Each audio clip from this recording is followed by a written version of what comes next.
Wow, that is impressive. But the color's all wrong. What?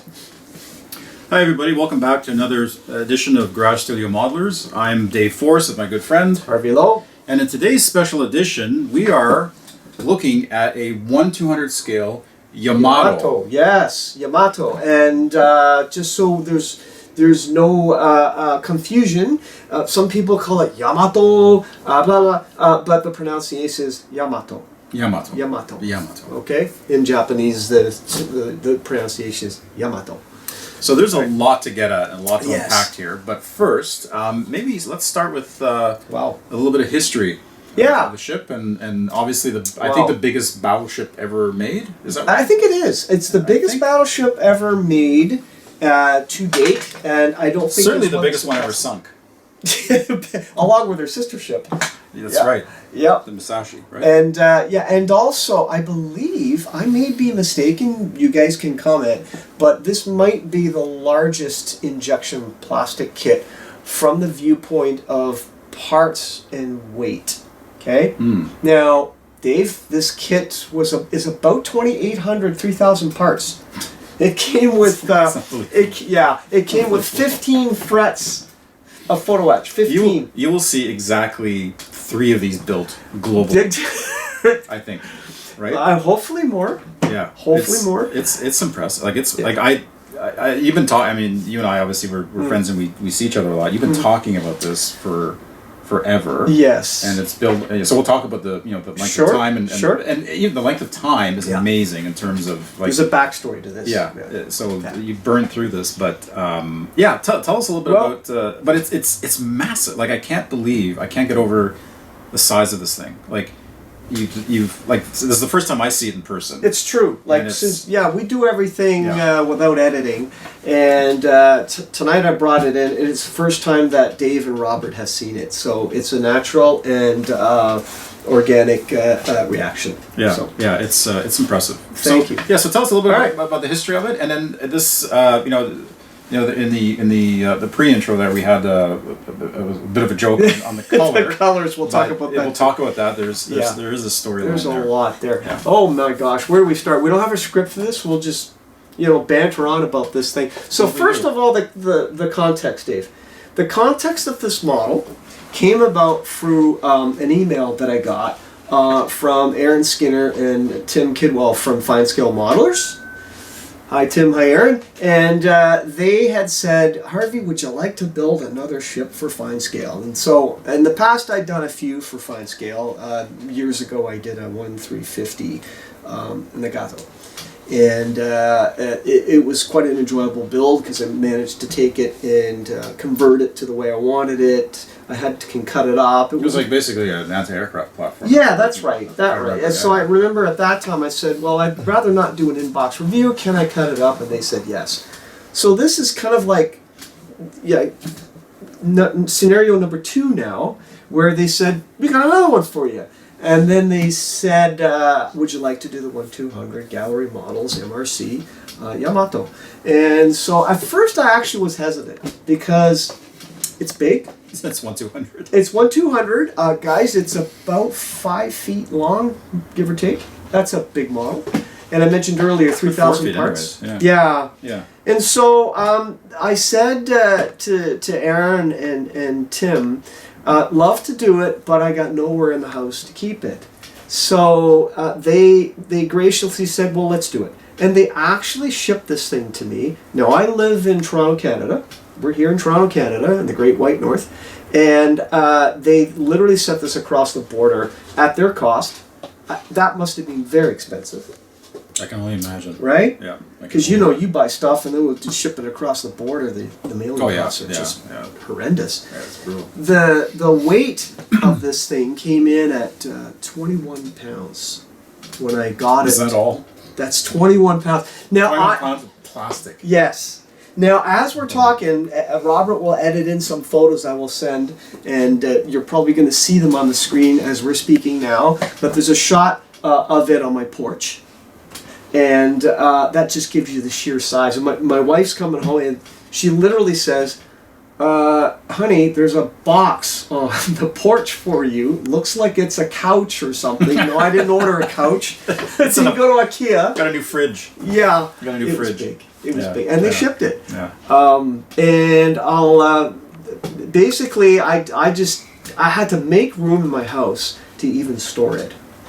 And so I got it, and I said to myself, all right, how long do we want to take? Yeah. Now, they were kind at Fine Scale, take your time. No, I just want my own self-imposed deadline.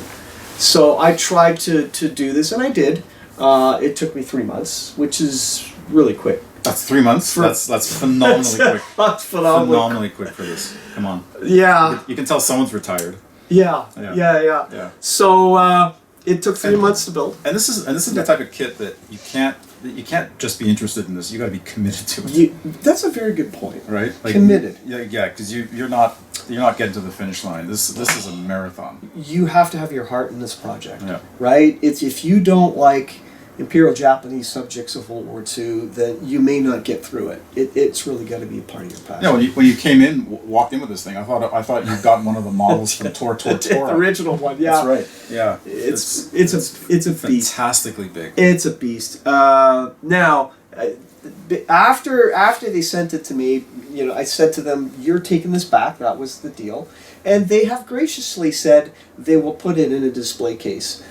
Over at Callback Publishing, where their headquarters are. Deserves it. Yeah, for sure. in Waukesha, Wisconsin. So thank you, Fine Scale, for both the model, the opportunity for me to build it. If you watch one of their episodes, they talk about one of their authors or contributors is going to build it. Well, I guess that ended up being me.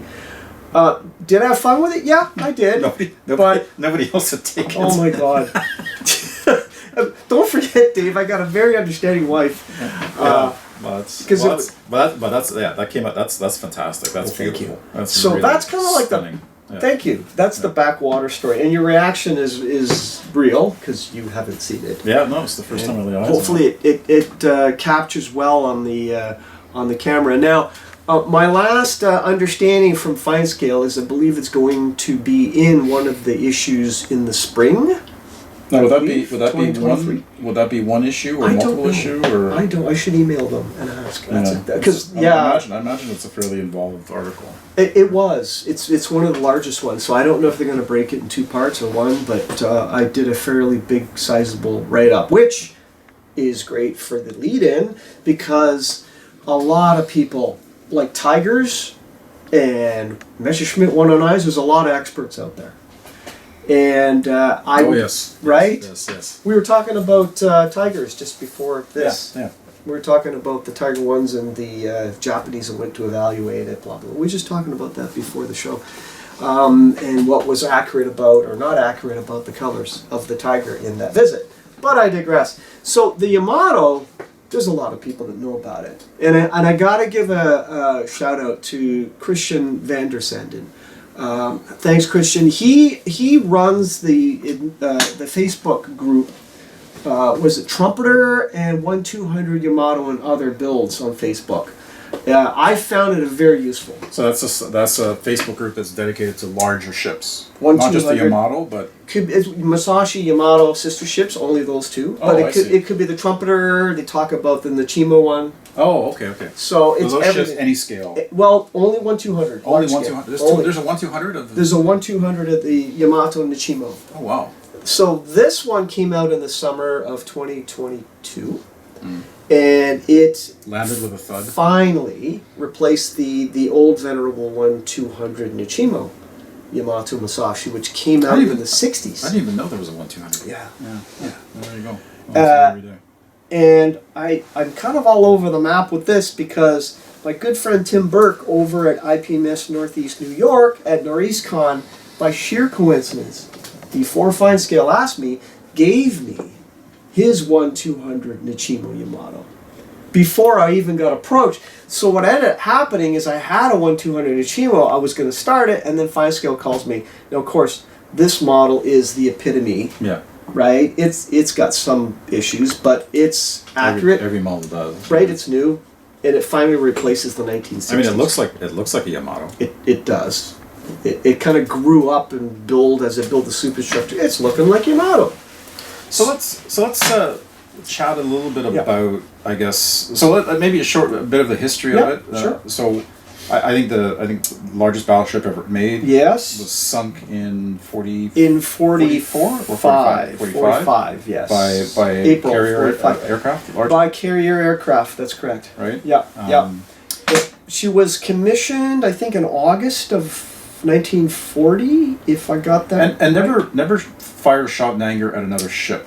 Is that right? Actually, no, she did. She actually fired at the ships of Taffy 3 Oh, in okay. the Battle of Leyte Gulf. Okay. And she didn't fire at another capital ship. But she fired at the Fired at escort carrier. escort carrier Gambier Bay. Yeah. And she fired at the destroyers of Taffy 3 Oh, okay. and literally was credited with sinking of the Gambier Bay. Okay. And several of the destroyers that went to, which, by the way, those gallant crews, I mean, that's a whole new story of what those destroyer crews did in those tiny little destroyers. They were gunning after Yamato, and a few of them were sunk with mostly all hands lost. Right. And only recently found was it the Johnston, USS Johnston, the Sammy B they found. They're still looking for the Gambier Bay.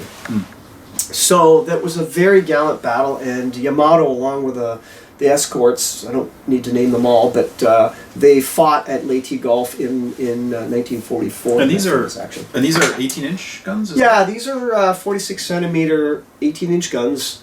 They fired shells the size of a small car, apparently. They are apparently the largest caliber battleship weapons ever to be made, and I believe still are. Right? They're still bigger than USS Missouri, the Wisconsin, all the big U.S. battleships. It's still bigger than the Bismarck. These ones here, I mean, I'm not going to go into all the details. These are the secondary armament, which is, 12.5 centimeter, 6-inch guns. And then you have like these twins up here, all over the place, which are 12.7 meter high angle anti-aircraft guns. And then the smaller ones in triple turrets are the 25 millimeter guns. You can see on the deck, there's approximately 31 of these single 25 millimeter guns. Those are 25 mil. Yeah, and I got those from the Yamato that Tim gave me. Like, it was the perfect union. Oh. Because the model from MRC Gallery does allow you to build pretty well any version of Yamato and Musashi at any time of their careers, actually. But they don't include enough of the 25 mil if you want to backdate, which is what I did with this. I backdated this to October of 1944, where she had all these. These were removed, quite a few of these were removed later on. And again, I'm not an expert on it, so if there's somebody saying you're wrong or whatever, we'll put them in the comments and we'll be corrected by it. But that kind of gives you an idea of the history. And this was, I'm guessing this was upgun. So in addition to the 25 millimeters on the deck, Yeah. this was also upgun with some turrets. As Yes, well? It was. that's correct. Is that right? Yeah. Totally unscripted. Good for you, Dave. You notice that here you'll see that there's these little triple turrets on the edge of the deck. There were only two aside, two on here and two on this side in 1944. They actually added quite a few more between them. So Yeah, the because upgun, it looks fairly tight in there. Yeah. From a configuration standpoint, yeah. and they added more, right? They added more in 45. So when she sunk, she actually had more of these triple turrets. And of course, in 41, she was completely different. Didn't have as much armament. And this, so let's talk a little bit about the color, because I noticed that the The color was wrong at the beginning. The color was wrong, because there seems to be like a worn black Yeah. color on the decks and on some of the guns. Talk a little bit about that. Why did they do that? Okay, so in the research I found both on Christian's site and on the net, I have some Japanese friends who gave me some advice. Little is known about this, but she actually had black camouflage on her decks, and particularly you can see it in photos in her forward turrets, especially this turret way up front, turret A. I believe is what they call it. And it was basically soot from the funnel mixed in with some leftover Japanese navy gray paint.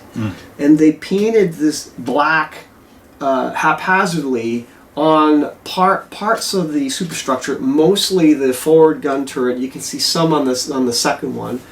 And all over the deck. Just on the top, right? So not on the sides. Dock, yeah. On the top. This was almost fully done, but almost worn, fully done. And then that one has nothing. Again, by photos. Yeah. Well, I mean, photos, you know how, yeah. Photos generally don't lie, right? Yeah, but you know, there's always like so many challenges in interpreting black and white photos. In fact, I had some people react that the deck wouldn't have like flaked like that. But if you look at black and white photos, one shows it's flaked, another one shows it's not, depending on the exposure and angle. So this is my artistic approach to the deck. Yeah, which I think is, you know, why you do this. I mean, you try and get it as accurate as possible, but at some point you need to make a decision and go in a direction with something, right? Right. And, I think. Yeah, you're right. So. And good point, because what we do know is it wasn't uniformly applied black, because they didn't have time to make it that neat. So it was haphazardly applied, as well as to the float pane deck at the rear.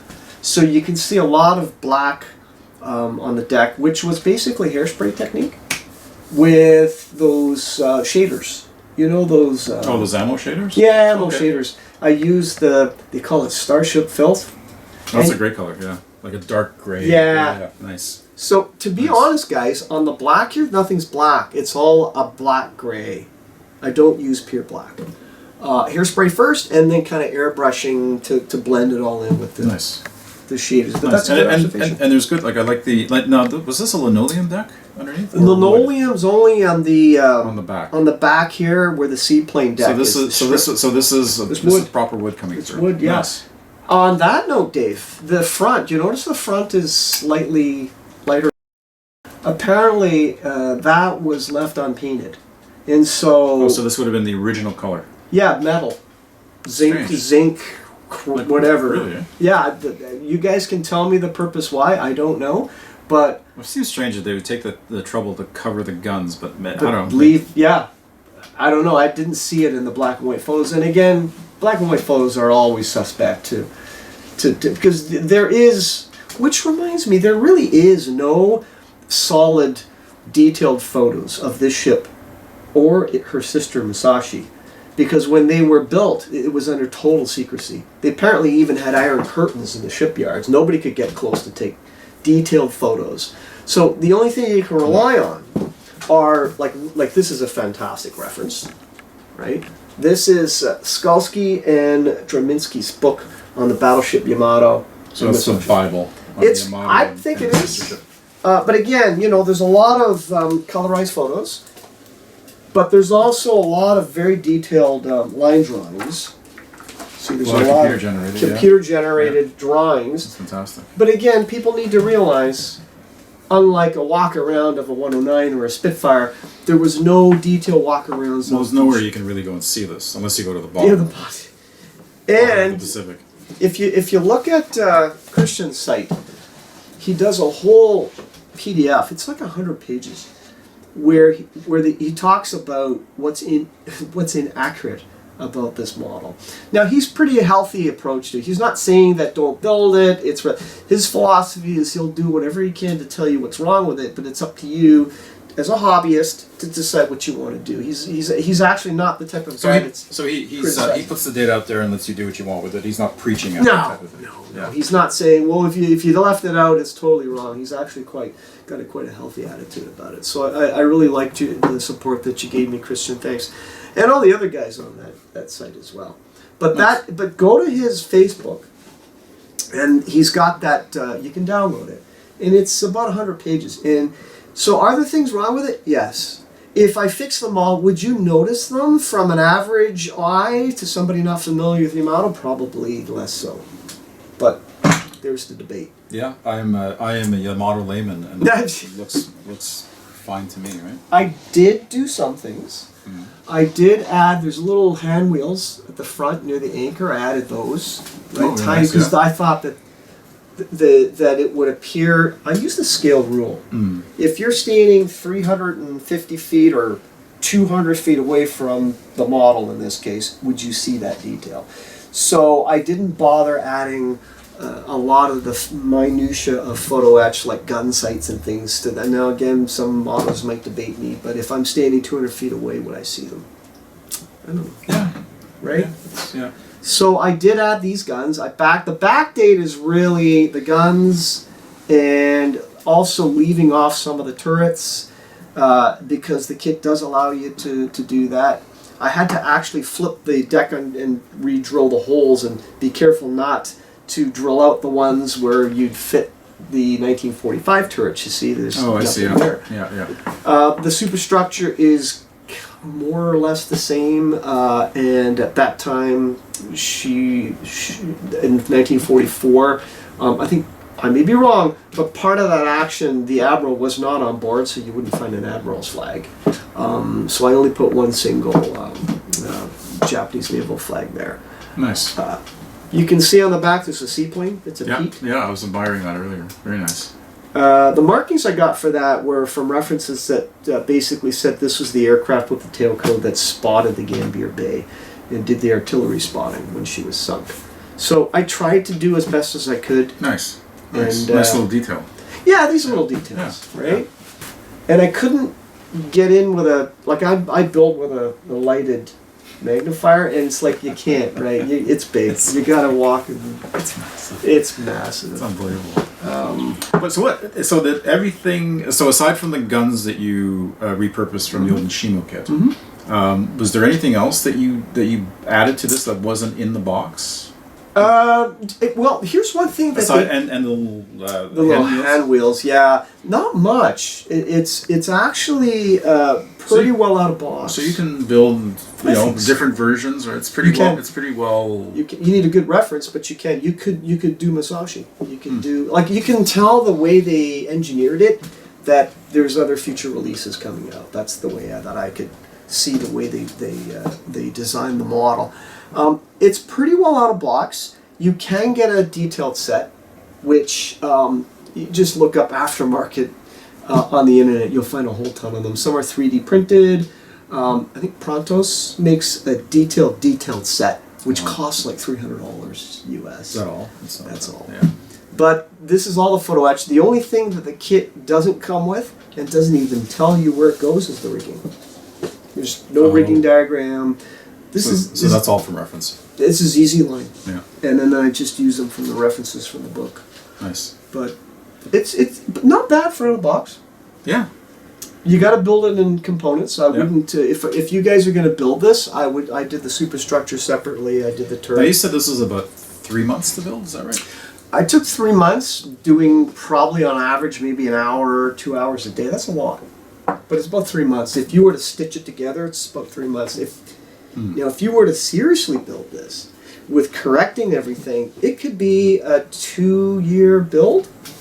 I think that so you probably put maybe 3 months, so almost every day. Every day. Let's say 70 days that you work, you probably take a few days off. Yeah. 140 hours. Call it if you put an hour, like it's 150 hours. Yeah, probably even more because some weekends I'd be at it for like 4 or 5 hours. Yeah, so let's say 200 hours so 200 hours roughly of build time, bench time in this. Yeah. Wow, that's incredible. Yeah, it's going to go in an issue again, I think, in the spring. Maybe by the time this is released, we'll know for sure.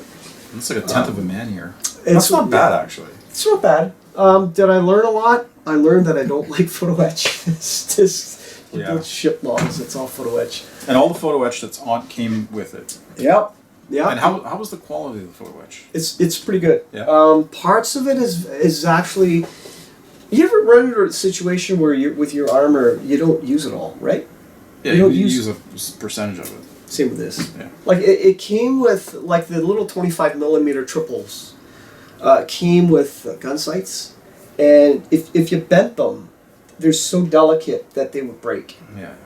So again, 200-foot rule. I just left them off. You want the effect, right? Could I put a crew on? That would have really made it neat, but that would have added even more time. And the model does not come with 1/200 crew. right? But putting a crew on here would certainly bring life to it. A couple of Barbie dolls. Yeah, yeah. The colors.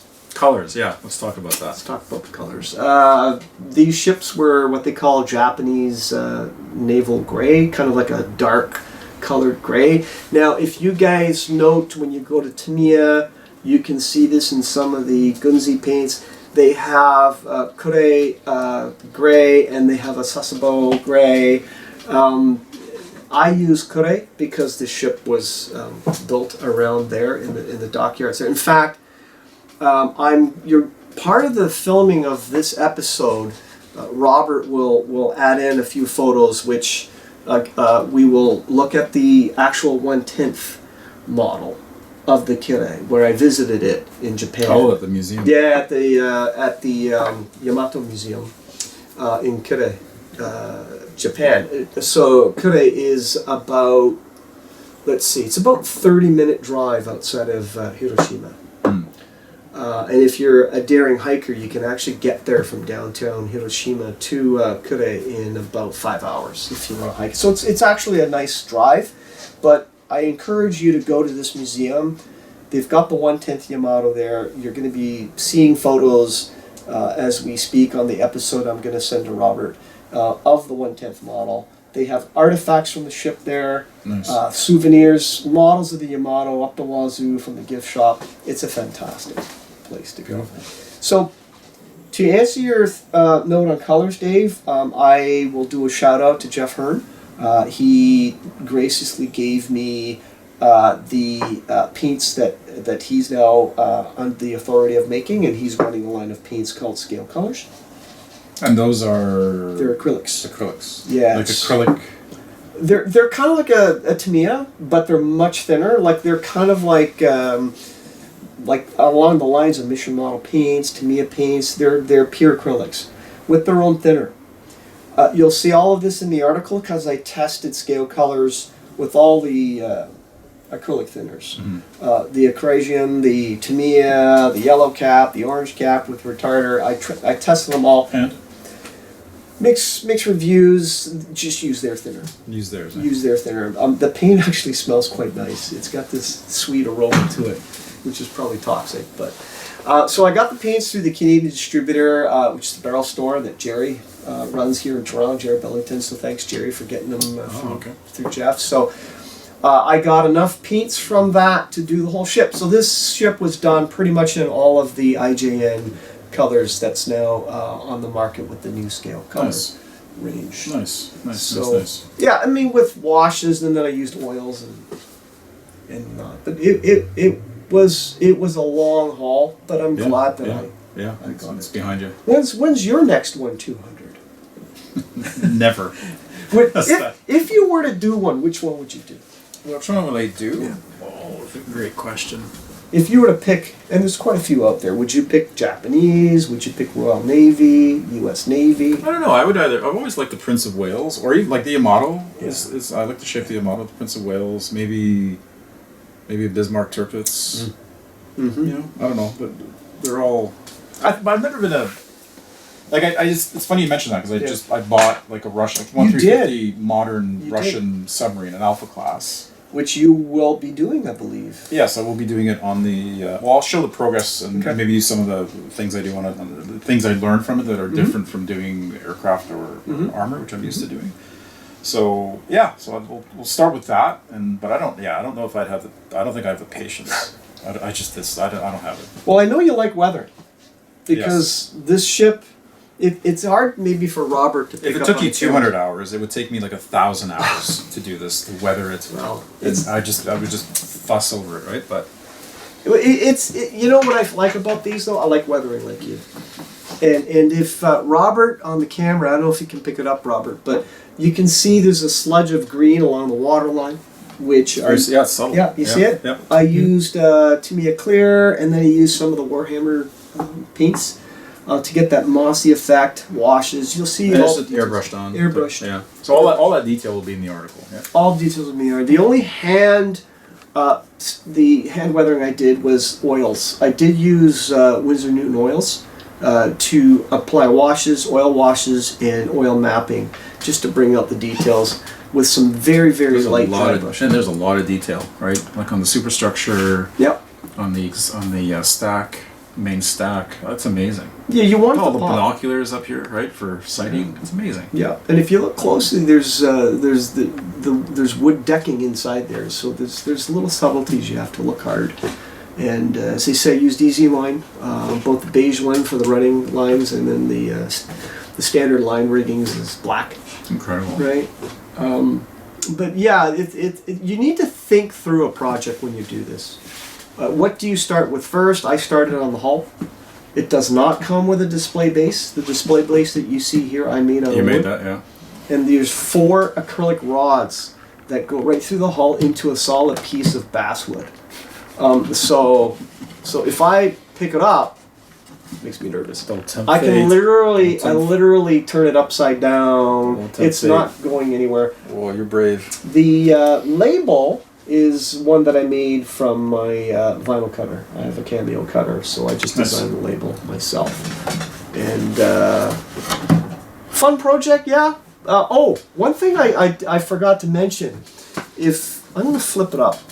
This is another thing that I noticed when I was doing the research. You see on the deck, there's these white squares on the edge of the decking. Yes. Those apparently were for night operations. I honestly don't know how they worked, but you can very clearly see in the photos that they applied these white squares to assist, I guess, in night combat, because the Japanese were quite adept at it.